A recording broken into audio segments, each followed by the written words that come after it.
Welcome to the Slop Temple. We pray this video helps. You begin by opening Keeper and signing in. If you haven't, install the app now. Create a strong master password you can remember but others cannot guess. Then enable biometrics and two-factor authentication for immediate protection.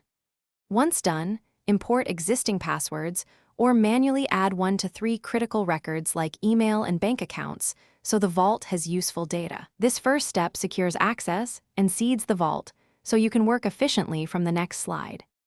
Now you organize. Create folders and tags to group accounts by purpose, such as work, finance, and social.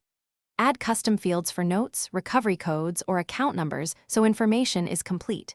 Next, enable the Keeper browser extension and test autofill on a login page.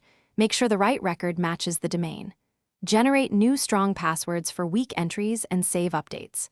By structuring records and using autofill, you reduce friction and prevent reuse across sites. Finish by sharing and safeguarding. Give team members access with role-based permissions and expiration dates so you control access.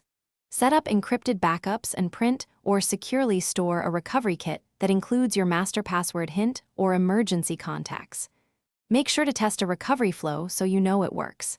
If you get locked out, try the two-factor recovery options first, then contact Keeper support. They can guide you through account recovery without exposing your secrets. Thanks for watching. Consider subscribing if we helped you.